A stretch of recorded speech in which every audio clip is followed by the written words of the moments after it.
Boom, I'm in the room. Welcome everybody to Ordinary People's Extraordinary Stories. Now, I've got an interesting chap coming on now. Shall we bring him in without too much further ado? So, here you go.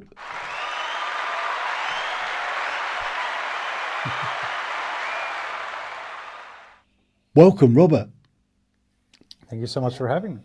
No, you're most welcome. So, Robert, if you can tell me when and where you were born, if you can describe to me what it was like where you grew up, the schools you went to, and the education that you received.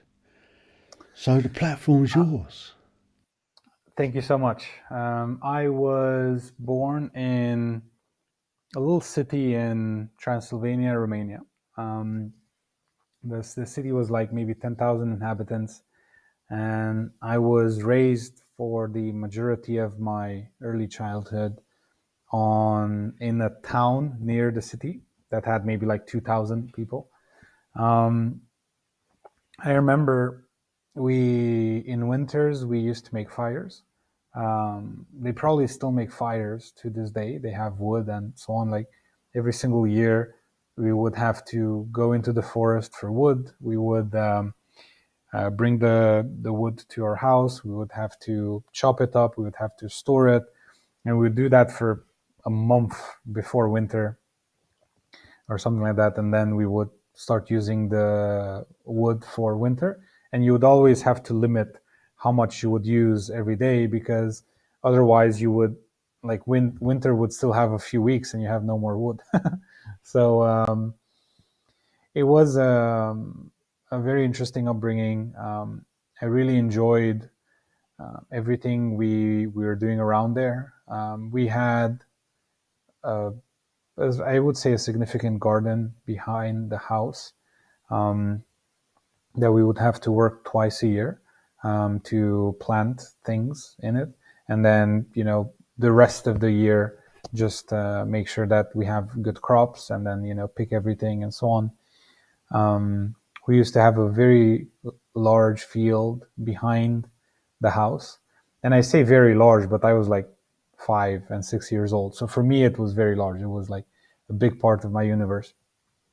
And I would go with cattle, with cows, in to just walk them. I just be there so no one steals them or whatever. I don't know what a 5-year-old could do, but we would basically guide the cows to graze and then bring them back in the night.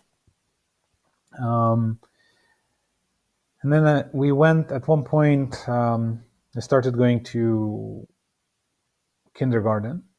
And in kindergarten, we were in the Hungarian, um, let's say, section of the kindergarten, because I'm a Hungarian born in Romania. And so kindergarten was fine for us. We did a lot of stupid things, a lot of things we shouldn't have done. However, even in kindergarten, I still remember I would go to school, go to kindergarten alone, and go back home alone. And that's something that I believe in many countries you wouldn't dare to do because it would be so unsafe. However, for us, the worst thing that could happen to you is a bully, because nothing else would ever happen. Um, I still remember. I'll fast forward a little bit and then come back when I had. Well, should we have a look at that now? So, At what? yeah, at your, that period in time where, 5-year old. Yeah, when I was growing up, my mother never knew where I was from about the age of 3. Exactly.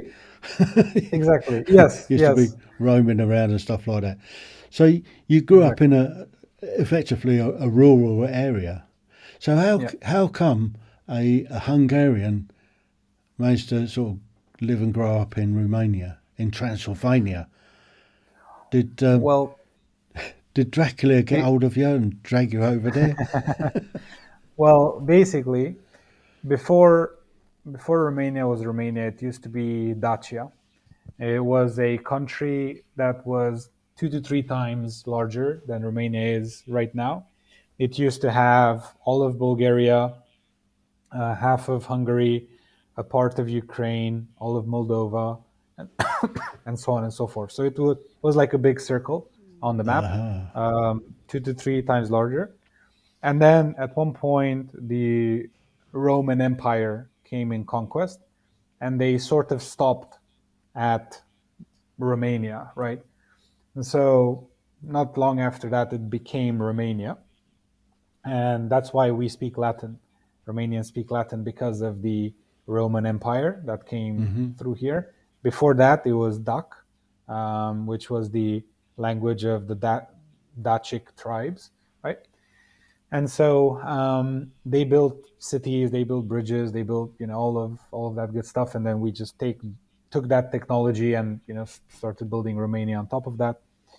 And then at one point, um, um, the Second World War, I believe, happened with um, Hungary being on Germany's side, and Yeah. then Hungary took Transylvania for a long while, for a few hundreds of years. Um, and then, because they lost the war, the Romanian queen and everyone else in Romania basically said, "Okay, make them give us back Romania." That was at least the Romanian plea, right, to the European, unit. Say, hey, they're with the Nazis, they're with everyone else, right? Like, they lost, they should give us our land back, whatever, things like that. And so the land now became Romania again. However, the Hungarians never left, or at least many of them haven't. So there Yeah. are still many towns and cities in Romania that are almost fully Hungarian. Like, everyone speaks Hungarian, and my town was one of those. Like 80% of people would be Hungarian. Aha, that's how it worked. Yeah. So you have a So, lot of so mixed. yeah, so you went to the Hungarian school as opposed to a Romanian school. Yes, we did that, and then So, afterwards, yeah, sorry, so are you bilingual then? So you speak I Hungarian currently and Latin? and Romanian. So I currently speak 5 languages, and those are two of them. Aha. I guess you've got English because obviously that's the international language of the world, so Yes. everybody speaks it, Yep. Yeah. which makes it We. difficult for the English to learn different languages. I agree. Yeah. Yeah. So what's the other languages you can speak? Well, I outside of Hungarian, Romanian, and English, I also got my B level or advanced German and advanced Spanish. Um, I sadly don't get the opportunity to practice German with anyone. It's the same problem English speakers have. Whenever you speak to someone from Germany, they speak English with you, Yep. so you never get to practice. Spanish is different because everyone that's from Spain or knows Spanish loves speaking in Spanish. So the moment I say, "Oh, I speak Spanish," they're like, "Oh, qué bueno, Gone. vámonos a hablar en español," and they immediately transition, and I love it because now I get to Spanish, I get to practice Spanish every single time when there's a Spanish-speaking person around. German, no, it doesn't matter. They just speak Yeah. German. Sorry, English.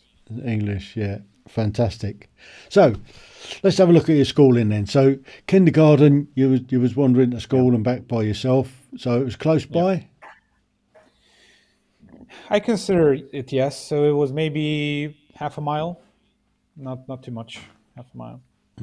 Yeah, That's quite a I would guess. quite a bit for a young 5-year-old. Half a Maybe, mile. but for me it was 2 minutes. I mean, like I would get out of the house, and I mean I couldn't see the building because it was in between many buildings.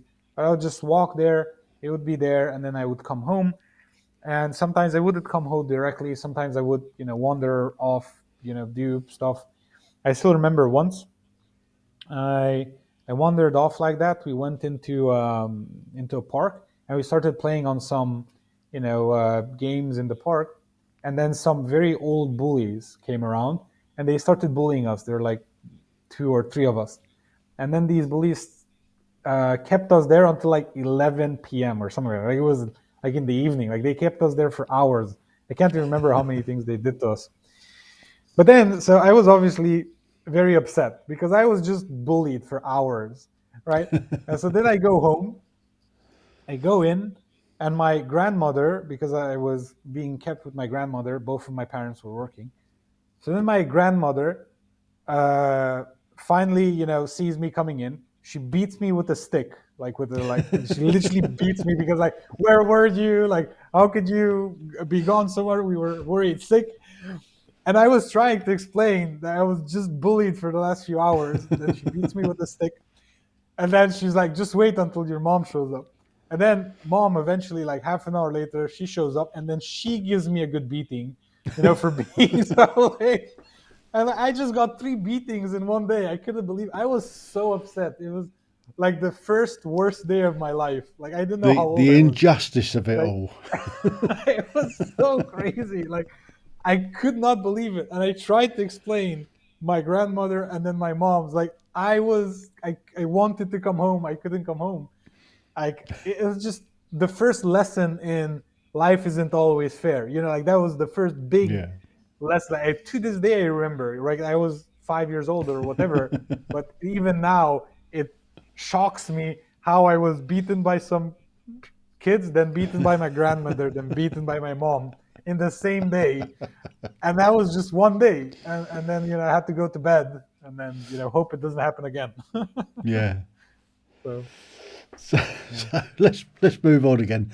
Let's have a look at your elementary school, your next school up, your junior school.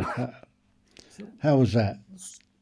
So in elementary school, we went to the Hungarian speaking classes again. However, now it wasn't kindergarten anymore. And around 80% of the school or more was Romanian. So as Hungarians, we used to get bullied a lot. Every time when we would go to recess, go outside, we would get bullied. So we would always fight. Every day it was a fight. Like you would go to school, you would know that you were gonna fight that day with someone. Randomly, someone's gonna pick on you, and you're just gonna fight. I kid you not. Up until I was, I don't know, 14, I had so many hundreds of fights. It was crazy. Like my mom would just come to school. It was like, "Oh, your child was in a fight again." And like, well, and my mom was like, "Well, maybe you should control, other children from picking on them, because they're not gonna, just be picked on." I, Yeah, they I stand up for remember, themselves. yeah, yeah. I remember at one point we were just minding our own business in class, and my cousin, because my cousin was at my age and we were in the same class, my cousin comes in crying, right? And we're like, "What happened? What happened?" It's like, "I was just beaten up by two guys." And we were like five guys, and so the four of us were like, let's go get them, right? And then we went out, and then we went in school like trying to find those guys, and we found them. We had a fight with them and their classmates and so on. It was just so bad. Like every day was a fight, and they would literally strategically wait for you. Like I still remember this one day. It was so funny. I think I was maybe, I don't know, 9 or whatever, coming to school. At the entrance of the school, I see five of the guys that we were in a fight the day before. So they're waiting on us to come one by one, to pick on us. And so I go, because you need to go to school. So I go and I see them, and I'm already ready. Like I'm already tensing up. I'm tensing my abs. This is gonna be a good fight. Because there are five of them and there's one of me. So I go there, and interestingly enough, a teacher goes past us right then, right? And then obviously they can't do anything because the teacher's there. So I just casually swirl around, and go with the teacher, and so on. I'm like, I did it, I escaped, so it was so good. And I remember every time when we would go out of school, because it wouldn't stop at school, because then from school you had to go home. And to go home was like a mile, or whatever. Yeah. And so that mile was like maybe three opportunities to get beaten again. So it was like you would go through that, right? And then you say, okay, how many fights do I want to pick today? So it was crazy. It was like fighting after fighting and fighting, and I at the end of the day, I kid you not, I got to, what was it? I can't even remember, like 15 or something like that, or 16. And I became such a pacifist. It's crazy. It's like I haven't been in a fight since, because I'm like, this is so useless. This is utterly nonsensical. Why do people fight with one another? It makes no sense, right? So I literally, at one point, I decided I'm going to stop fighting. Like, this is just, like, there's always someone to pick a fight with, right? There's Yeah. never enough people that are so dumb that they're going to start to fight with you, right? It's just the world is full of them. So you need to be the change that you want to see, right? So at one point, during high school, I remember, like, I would get in the first day of high school, I got into two fights, and I didn't even want to, right? It was just, again, random. And then I did like 2 more years of high school in fight after fight after fight, because I was still Hungarian. People would still pick on you even in high school. Mm. And then at one point, I got in so many fights, everyone thought I'm like this fighter, this like no one would pick on me anymore. I remember at one point I went outside, like, there was the place where you would work out, like the, how do you, like, the A football gym. field, or what they're like the gym, but there was inside and outside the gym. And so there's like a fence with an entrance, and there are like 4 or 5 Romanians, for some reason, staying right at the fence, like right where you would have to go in or come out, which, I don't know how it is where you are, but in Romanian culture, that's considered rude. You never stay in the door. You Mm. go in one side or another, and you don't stay in the door because people want to come out and go in. So it's considered rude. And so they're there, and they're just meeting up, and they met exactly at the fence. And so I was going through there. And so I remember at one point they wanted to give one another a handshake, but because I was like, you guys are rude, I'm not going to tolerate this, I just literally went through them, right? Whilst they were having the handshake, I just went through it, right? Because this is the entrance. You shouldn't handshake here. Just go there, like, go 1 foot that way, right? And so I was getting so cocky, because I was like, I wasn't scared of anyone. It didn't matter. So I just went through, and the guy, like one of the guys, looks at me as like, "What's your problem?" or something like that. And I look at them. There are 4 of them. I was like, "What did you say?" And they're like, "Oh, nothing, nothing." Like, I thought so, and then I just went on. I kid you not. Like, this was me. Like, over 15 Always years ago, like spoiling two for a decades scrap. ago. and and I couldn't believe that at one point, like, looking back, I can't believe that was me, because I'm so different, right? Like, I would avoid any fight I have, like, with any glimmer of chance. Yes, I would get annoyed, I would get upset, I would get angry, right? But to get to the point of actually punching someone or getting in the fight, I don't know, it just, I avoided fights for like over 15 years now. And I just, it's so interesting, because when you're born in into war, or into fights, or into, injustice, or into all of this, it just becomes part of who you are. It's like, this is my Mm. life, right? And that's why many times when I see people that, are aggressive, or are in a certain way, or, I see people, doing things to one another, and like, they're probably born into that, because that's how you become that, right? It's just no other way. No person is born like someone that wants to harm someone else. Like, you're not born Mm. like that. No. You're born a normal child without any sins, right? And then, based on your environment, based on your education, based on anything around you, that you get shaped.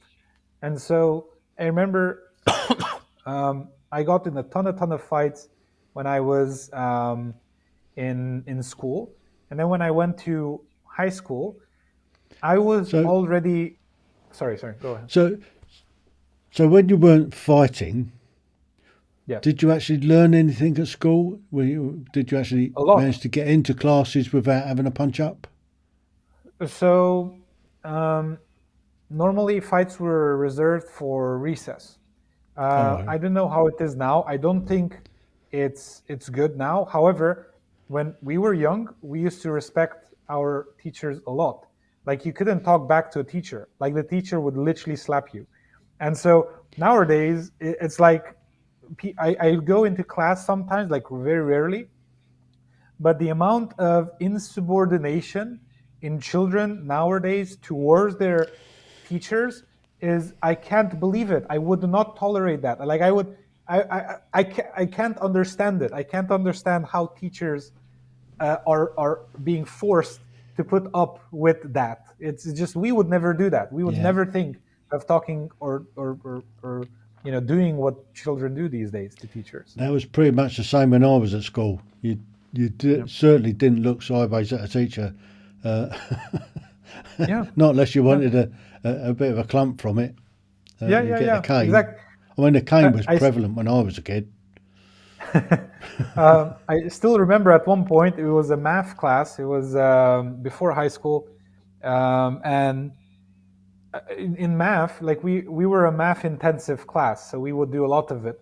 And so you would have these very big equations that would span like two lines. Like it would be very, very long, and you keep writing it.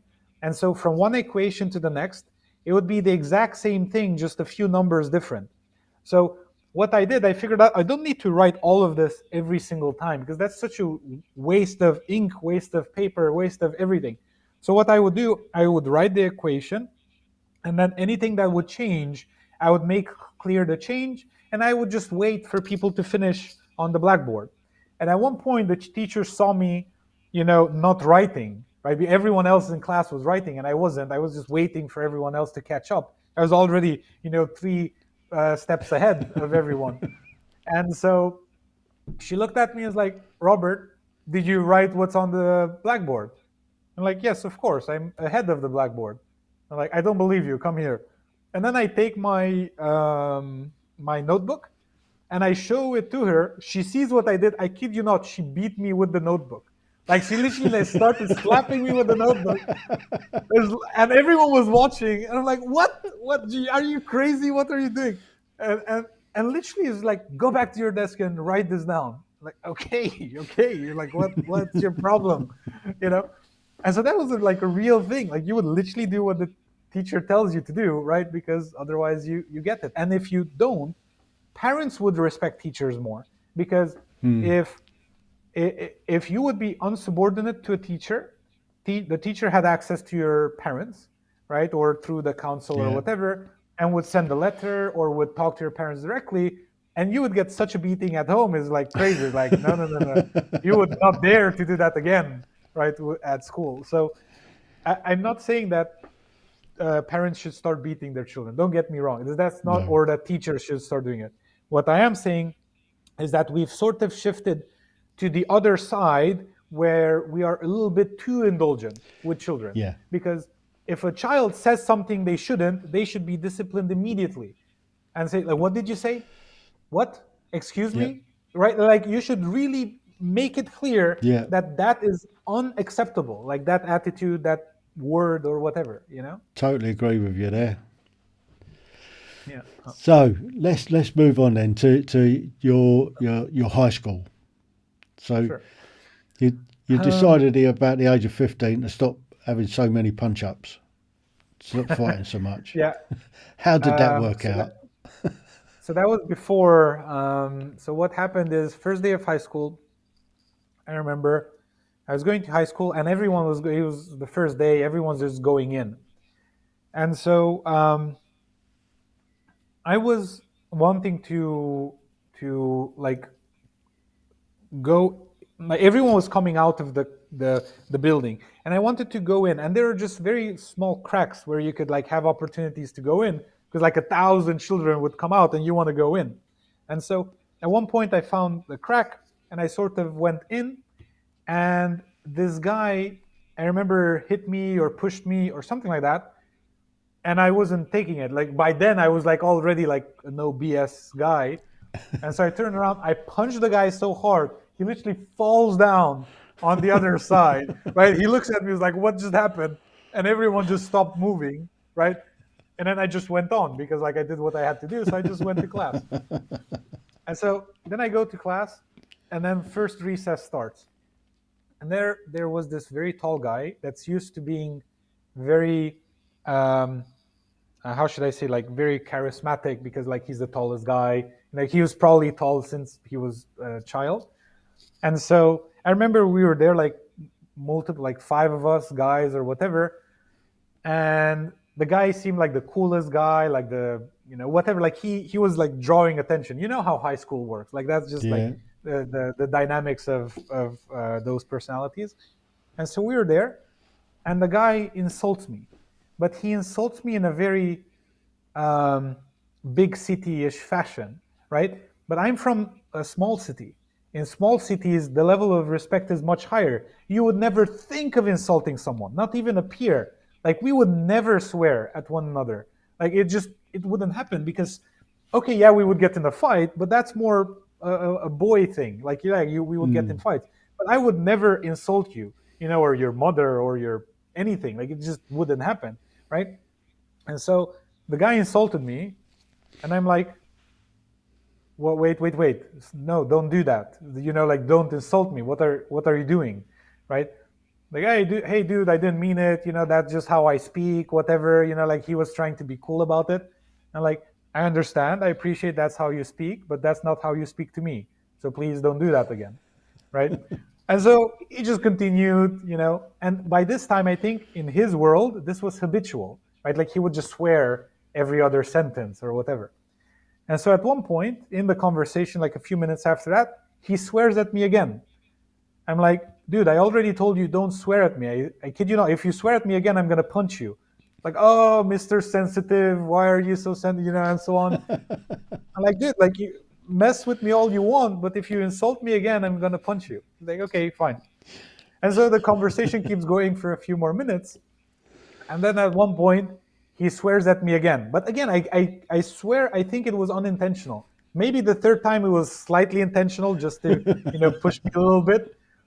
But I wasn't even having it. Like the moment I heard him swear at me, I literally punched the guy so hard he fell to the ground. Right there's this guy that's head over heels, taller than everyone. Punch him, falls to the ground. Everyone looks at us. What just happened?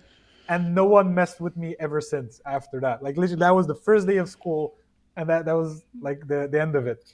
And so it was very interesting because I was never a bully. Like I would never pick on anyone because I know Mm. how annoying bullies are because I was picked on my entire life. So why would I do that to someone else, right? Yeah. And so we had a couple children in my class that were special, let's say. One of them was very, very short, and everyone was, picking on them for like when the first day of school, we thought that one of us brought their brother, like their tiny brother, right? He was so much smaller than everyone, and he stayed small for all of high school. He stayed small, and then interestingly enough, after high school, he grew up. I don't know how that happened, but he literally he's my height now. But after high school, that happened. So he was being picked on, and there was another guy that had a higher level of autism than anyone else. He was very, very smart, but he could function differently. Like you could tell. I mean, no one would brief us in high school on, hey, this is what autism is. This Mm. is how autistic children. Like no one knew. We just thought he's dumb or whatever. I don't know. Like we just thought he's special in some way, right? But he was obviously now looking as an adult, looking in my past, he was obviously autistic. And there was a girl there, and so on and so forth, whatever. Like there are multiple people that were being picked on. And I kid you not, these people, they couldn't pick on anyone because they would get picked on. So they decided that it's a good idea to pick on me.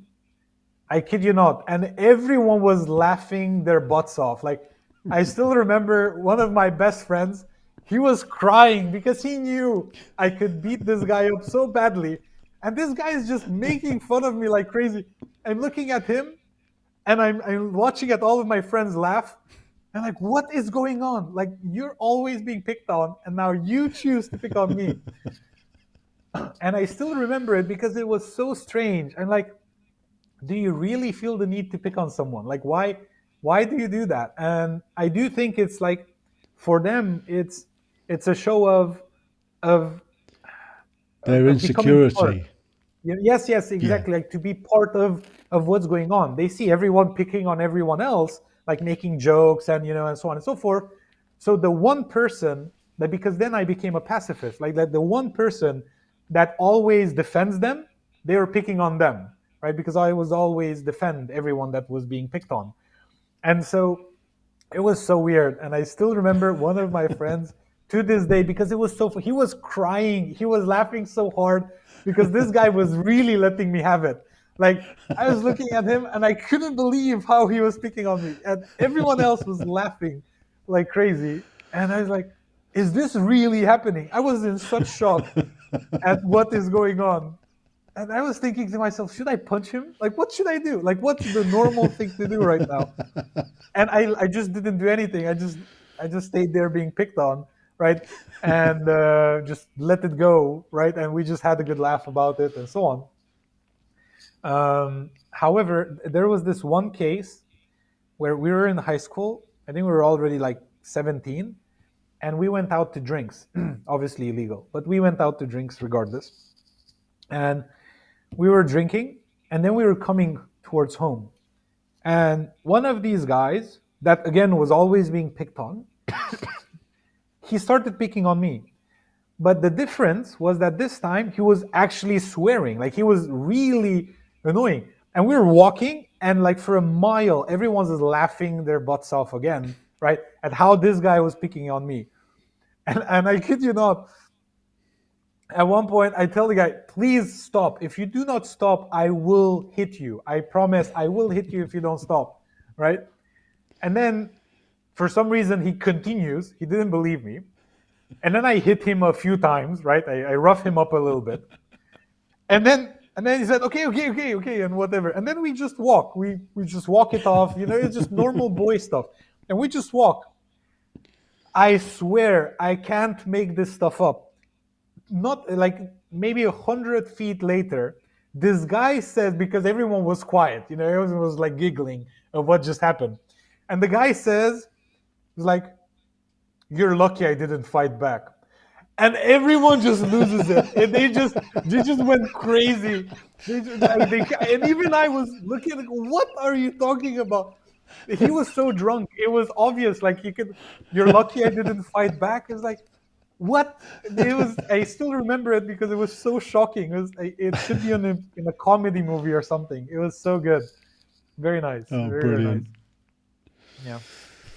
So let's drag you on a bit. So so did you graduate high school eventually after I fighting your way did. through it? Yes, I did. I actually graduated top of my class in high school. I got so we were in a technological school in high school, and our main focus was sciences. So I would do a ton of computer science. I would do a ton of math, a ton of physics, biology, chemistry, and so on and so forth. And so by the time we were in 10th grade, which is 9, 10, 11, 12, so by the time I was in 10th grade, I already finished all of the curriculum in informatics for all of high school. Like I finished all of it. Everything that we had to learn in 4 years, I finished in 2. It was just like I loved it. Everything about sciences, everything about engineering, like I just built stuff. I was in Olympiads every single year, right? Like fourth place in the entire region, like not in my school, but in the entire region, right? I remember um, I believe the only reason why I was fourth place is because I had dyslexia. And so it would take me a long time to read the requirements and to actually figure out what I need to do. But then once I nailed like what I need to do, I would just start doing it. The problem in Olympiads is that it's time boxed. You get only like three Yeah. hours to create something, like to create an entire program. And so if you waste 20 minutes of figuring out what you need to do, all of a sudden you have 10 to 15% less time than everyone else. Still doing that, I still would always get 4 for third place or something like that. And I remember at one point in a math contest, I got number one in my school, right? So I knew I was good at this stuff, yet I couldn't read because I had dyslexia until I was like 20 something. So I've I still got couldn't it. understand. I don't have it anymore. No, no, dyslexia is curable. So it's something you can cure. I figured it out, and then you can cure it. But basically, I was I didn't understand myself. I'm like, it feels like I'm super dumb because I can't read anything, and anyone can just very easily read. But then give me a math problem or an informatical problem, or build a system. I build it much faster, much better than anyone else. And I still remember this one instance. We were in school. It was the ninth grade, and we had a a task to do. Like the teacher taught us a way to do something, and then I did it his way. But then I realized there's a much more effective way to program the result that I wanted.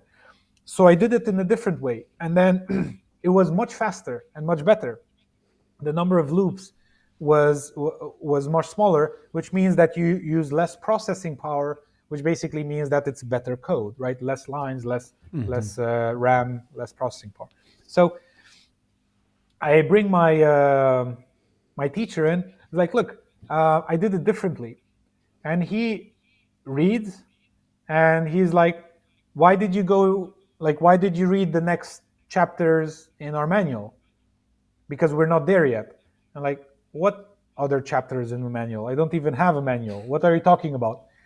So the guy was looking at me. He didn't know if I was serious, but I basically invented something that was like a big deal, right? Like this was invented by like someone that figured out that there's this solution that you could do, and we learn about his method like midway through the semester, right? And so here I was.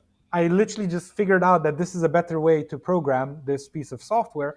I did it, and then he almost didn't believe me that I didn't take it from the book or something. Like I just made it up. Like I just figured it out because it was like in his mind is like a very smart guy figured this out, and now this 14-year-old just wrote it down on code. So for him, it was very difficult to understand. But then eventually, on various occasions, he would literally have me teach his class, right? So he would just leave or do something. Is like, Robert, you please teach this, or you please check this, or whatever. And so I really enjoyed it. I really enjoyed high school. I really learned so much. I started working as an engineer in high school. I got my first projects in high school, and I really enjoyed all of them. So it was super cool. So, what did you do after high school? Well, I didn't want to go to university because both of my parents finished university and they're making very little money. And so when I was 18 at the end of high school, I was already making more money than both of my parents combined. Because I was an engineer, I was taking on projects, I was like doing things. I was making thousands of dollars a month, which in Romania was like a big deal, especially back then. And so my mom was like, "Okay, where do you want to go for university?" I'm like, "I don't want to go to university." And so she was shocked because obviously she wanted me to go. I'm like, "Why would I? Like, I would just waste 4 years of my life doing that when I could do so much more if I don't go, right?" And because with the same time you could do something else. And so she kept insisting that I go, and eventually I went because of her, because she said, if you don't do anything else in your life for me, please do this one thing: go to university and finish university. And then after that, you can do whatever you want with your life. And like, this is the woman that raised me my entire life. I mean, I owe her everything. So if they ask anything of me, I will do it. Right. So she asked me to do that. I said, okay, fine, I will do it. And so I went into the first year. And then I had honors every year after that. In year 2, 3, 4, I had honors every single year because I wanted to make her proud. So So, where did you go to university? to engineering. So I finished engineering. I'm a civil engineer by trade. Yeah, but Um, what university did you go to? And oh, what was the sorry. course? So it was in the University of Oradea in Romania. Um, we started off, I think, like 120 wannabe engineers, and only like maybe 50 of us finished in year four, because it really wasn't for everyone. So we would learn maths, two or three different types of maths. We would have geometry, we would have algebra, and then we would have another type of, the best way I could describe it is fictional math. It's like math that you can't use in the real world, but you use to figure out things, that are very hard to figure out otherwise. Like, I don't know if you've ever seen the movie Hidden Figures with the three black women that were calculators in NASA, right? And so they would use math to figure out, like how things Yeah, would land and where they need to be and so on. So math like that, like it helps you yeah. figure things out, right? And so we had those three types of math in year one, and then we had physics one and two. We had processors, where we would learn how processors work. We had circuits, where we would learn how electricity works and how you build circuits and so on. We had C. We learned a programming language, C++. We learned Java. We learned PHP, and so on and so forth. So it was a lot of hardware and software. So we had both, and I love that. Even to this day, those are my favorite projects, and all of the projects we've already successfully delivered with one of my companies on 200 technology projects, and those are still my favorite when we can combine hardware and software, and just build something amazing. So um, that's what we learned in uni, and then I just, I got my master's because of my teachers. They asked me, they're like, Robert, please do a master's, please. They're like, we want you to do a master's, because for them it looks good for people like me to finish at their school, right? And Yeah. so they're like, please do a master's, and I say, okay, I'll do a master's, that's fine. It's just 2 years, so it didn't matter. So that's so your mum was right then to go to university because it gave you a bit more of a grounding in your work. I can't know an alternate reality, right? I can tell you that I've enjoyed university. I can tell you that I've learned a lot during university. Could I have learned the same amount without it, or more? Could I have been more successful if I wouldn't have gone? Less successful? I don't know, right? Alternate reality, I don't like thinking about it too much. What I know is that my mother loved that I did it. And so that's the most important thing to me.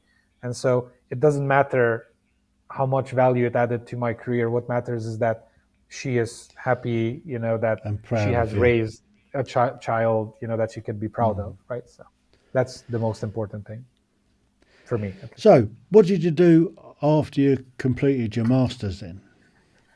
Um, well, by by my master's, I was already 5 years in business. And I already had my second business by the end of my master's degree, and I since then I added on average one business to my portfolio every year, and I want to keep that every year. I want to add between 1 to 3 businesses to my portfolio, and so right now we're at 8 businesses. And the reason we're at 8 is because sometimes we sell when it's a good opportunity to sell. Like last year, we sold a couple businesses. We got very good offers for them. So we would, um, at the end of the masters, the only thing that happened is that more of my time freed up. I was invited to do a PhD in engineering. However, I felt that I don't want to do a PhD just for the title. If I do it, because PhD, the way it was invented, was that it was for people that would add a significant contribution to humanity through something, through some form of body of research or discovery or innovation or something like that. So I said, I don't want to have a PhD just to say that I have a PhD, right? If I'm going to have a PhD, and it's going to be on a project that actually took humanity a little bit further, one step, but one step that matters Yeah. as far as I'm concerned. So I never did my PhD because I didn't feel like it. I didn't feel like I have a project that I own that is life changing for humanity or whatever. Like it's Mm. something cool or cool enough, to warrant a PhD. Um, and so I just went into business and I just did business after business after business. And I mean, I'm sure you have a lot of questions, but I'll just leave you to ask them. Well, just bring us right up to date, uh, Mhm. and how you see your future going. Well, right now, we've recently drew the line on how much value we've added to our clients in the last decade. And we're very happy to see that we've added over $500 million worth, so over $500 million worth of value to our clients over the last decade. We've been helping companies, ethical companies, grow left and right in 19 different sectors in 17 different countries.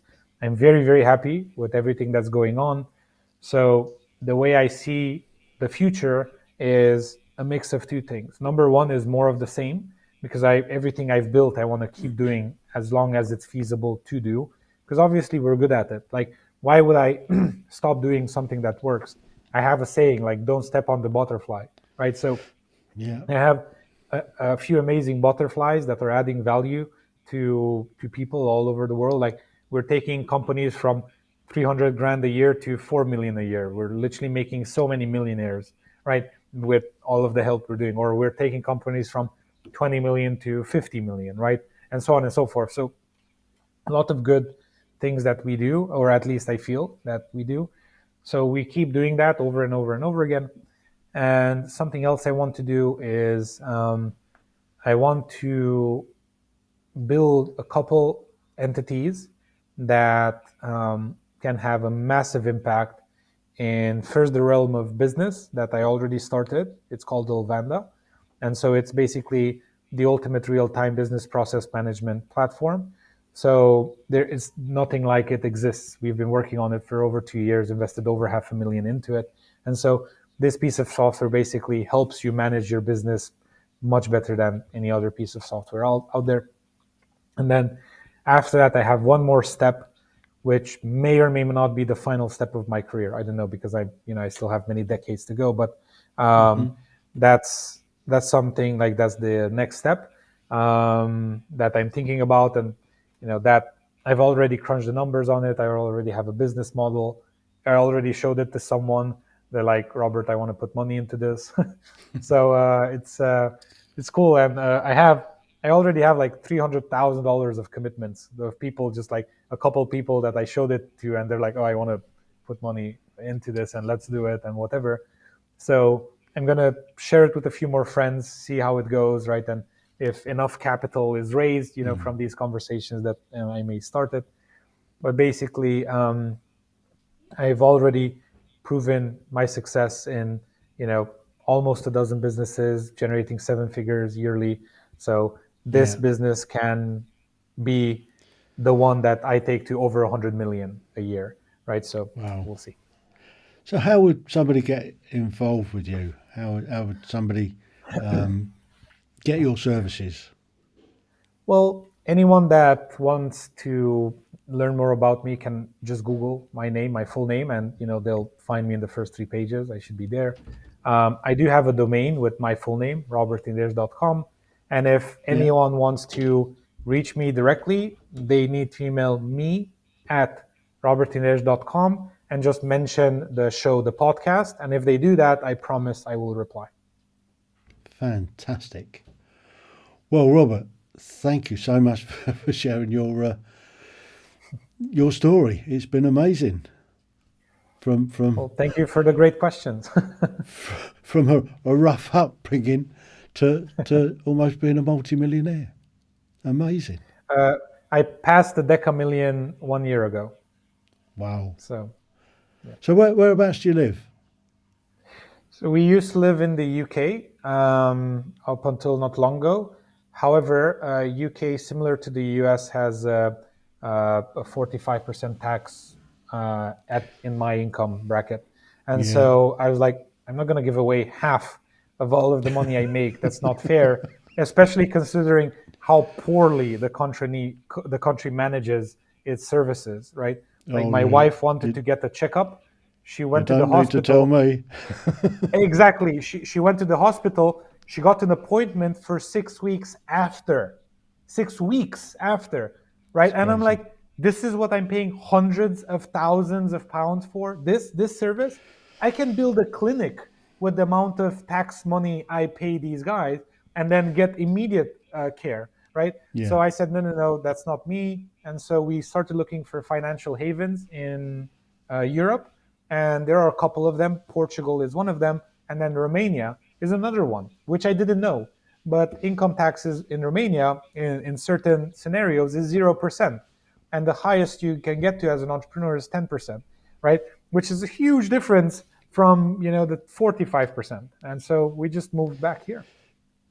Outrageous. Well, good luck to you, is all I can Thank say. you, thank you, I wish you all the best for the future, and yeah, hope you you reach your goals. thank you so much. Likewise, and hope everyone listening got value and they have an amazing week as well. Thank you so much. Wow, wow, what a story from a pretty rough upbringing to being a multimillionaire. What a guy. So, uh, if any of our politicians are listening and watching this, take note. You are forcing multimillionaires out of this country by trying to tax them to death, just like the leader out there. So, until the next one, TTFN. Ta-ta for now.